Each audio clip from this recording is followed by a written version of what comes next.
All right, Mason still here, man. We looked at Tyquan Underwood. He's seen a little bit of think about Tyquan Underwood. Yeah, he's a fan. He say he like Tyquan Underwood. It's a dog that watch sports. One other dog don't like sports. But yeah, let's talk about Tyquan Thornton. Excuse me, I said Underwood. Tyquan Thornton. Let's take a look at him, man. He had a big um, combine. Ran the fastest time. A lot of people thought his time was going to be a record breaking time or close to a record breaking time with a 4.22, I think it was, and unofficially it turned into a 4.28, still fast. I heard somewhere somebody said before the combine he was a fourth round pick. I think he might rise a little bit, and he measured in at 6'2". They had him at 6'3". Um, he ran a 4.28. So I mean, when you look at him, he kind of reminds you what you already got on the outside in Detroit, just an inch shorter than Josh Reynolds, and just a couple inches shorter than, or a couple inches shorter than um, DJ Shark. And what you getting here is, he from Miami, so he fast. You already know Florida boy's fast. Senior guy, 6'2", 181, 333 and 1/4 arms. That's good. 88 and 1/4 hands. He's a 4.28 speed, then bench 36.5 inch vertical, 130 broad jump. And kind of what hurt him too what hurt him in in Baylor was, they lack of getting the ball downfield. So that hurt him as well too. And Baylor's inability to get that ball downfield consistently didn't really showcase what he can do. There another dog go.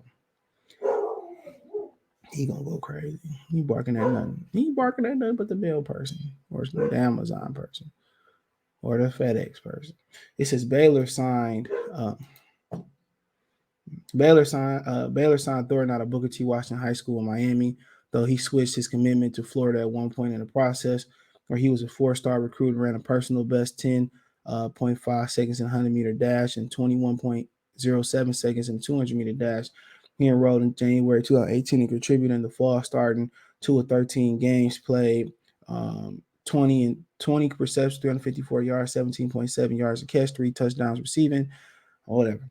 Thornton was an honorable mention All Big 12 selection 2019, 45 catches, 782 yards, 17.4 yards a catch, 5 touchdowns in 14 games, 11 stars, and started 6 games in 2020, 16 catches, 158 yards, 9.9 yards a catch, and 1 TD while missing 2 games due to injury.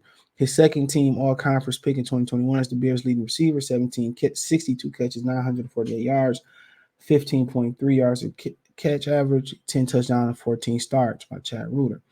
They compared him to Tyquan Underwood. Okay. Tyquan Underwood is no longer in the league. I believe he's coaching the Pittsburgh Panthers.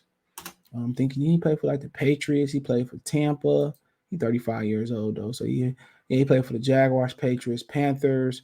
Um, 6'1", so they're around the same frame. It says over there's a lot to like about Thornton's game, including his instinct, long speed, and ability to create separation on the move. He's a vertical threat with speed and poise to win deep and has excellent feel for maintaining spacing when working against zone covers.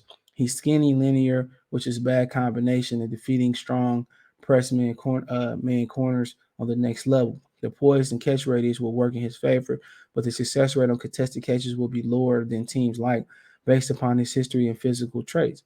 Wideouts with his size profile have struggled mightily to succeed in the league, but Thornton's speed and talent make him worthy of a shot on day 3. So yeah, he's 6'2" and 181. You're not strong enough. So I mean, let's read the strength and I'll tell you what he had to do. Accomplished sprinting background. This is his strengths. Accomplished sprinting background, good productivity, and healthy 2019-21 campaigns. Play speed sets up easy slants and hitch throws. Short area, foot quickness for taller receivers. Tape is full of route separation. Poised and ready on 50-50 balls, deep sideline shots. Tougher than his frame might have you believe. Sticky hands when plus catch radius. Instinctive in space with feel for zone bodies. Above average feel for footwork near boundaries. So I gotta get better. We're getting 2 feet in there. Weaknesses: bone thin and likely to stay that way. Strong press coverage could eliminate him for a game. Hands are extremely small for the position. Linear release gets redirected and slowed. Entire route tree will not be available for him. Slow sink, break, and change direction is pattern. Needs to stack defenders when he gets them beat. Could struggle to hang on through contact. They just saying that could because of his size. So I mean, they said he gonna stay that way more than likely. So I mean, if you go through college and what was it? It was somebody in college. What's the kid name that he wasn't the same draft as I think was it Bartavius Mingo? Somebody from Texas. He came in Texas skinny and he put on like a whole bunch of muscle. So down in Baylor, this is a private school. I'm pretty sure they got a great meal plan for them. And him not putting on weight, he should be around that 200 mark. He kind of flirting around with Devontae Smith was. But Devontae Smith, what was Devontae Smith when he came out? He was like 178, and he probably stuffed himself. 170, they saying he was. He stuffed himself. In this season, he had 64 receptions, 916 yards, and 5 TD. With a quarterback, a lot of people don't believe that's the quarterback. So, I mean, you look at his production through Baylor, like we already said. I mean, he's been solid since he got there. He had four years there. You're getting somebody that's mature. He wasn't healthy in 2020, but in 19, 45, 782 yards, 17.45. And then he, did better, 62 yards, 948, 15.3 was a dip, 10 touchdowns. They didn't really have a lot of good quarterback play neither. So he's not somebody you probably going to want to get to it on end arounds. He's very thin. Okay, but the thing about him is you're going to have to teach him how to release for physical press corners. But if those physical press corners, if they don't beat him, if they don't get their hands on him and they don't control him at the line of scrimmage, he gonna be gone. If you miss him, he gonna be gone. So I mean, I just think he's one of those dudes where you have to move around, bunch him, put him in motion so he get a free release, bunch him off the line of scrimmage, line him in the backfield, get free. You gotta find ways to get him free releases. You're not gonna be able just to put him on most matchups out there on the wide. You got to teach him. He got to really master releases. You know what I'm saying? That's what he's gonna do because you got a number one. You got good receivers out there. Let's say you do 3 good receivers out there, right? And one corner could take him away. They can mess up the whole play. That way, now I can roll coverage or double the number one guy and knock everybody down. So he gonna have to find ways to get stronger and release off the line of scrimmage. If he can release off the line of scrimmage out wide, he can do everything. You can find ways to make him a matchup nightmare. If he was strong enough, he was a little bit bigger. He about 10, 15 pounds more bigger, 20 pounds more bigger. It'd be a first round receiver. But he has some concentration drops. He's not somebody you're gonna put him over the middle, over slants, and you know what I'm saying. He's somebody that's gonna stretch the field, gonna give you post 9.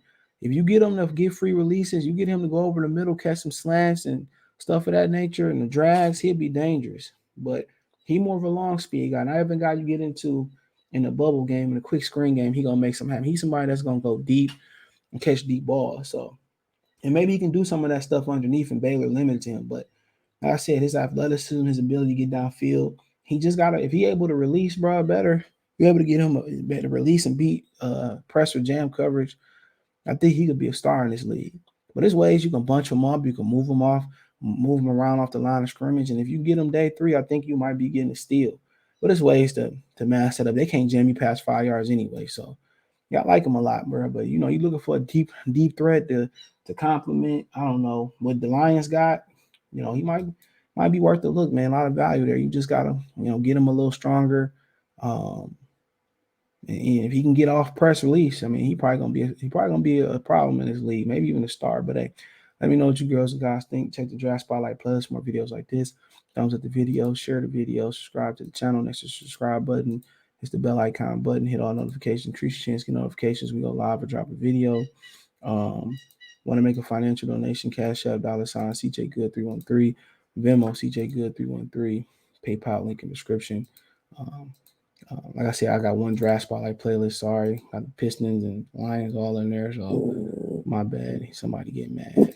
He get mad. But other than that, appreciate y'all. If y'all want to financially support the channel, if I didn't say so already. Cash App $ CJ Good 313, Venmo CJ Good 313, PayPal link in description. Appreciate the love support. One time for the one time. Peace, and check out my main channel right here on YouTube, Goodfella TV, for more sports, music, news, and entertainment.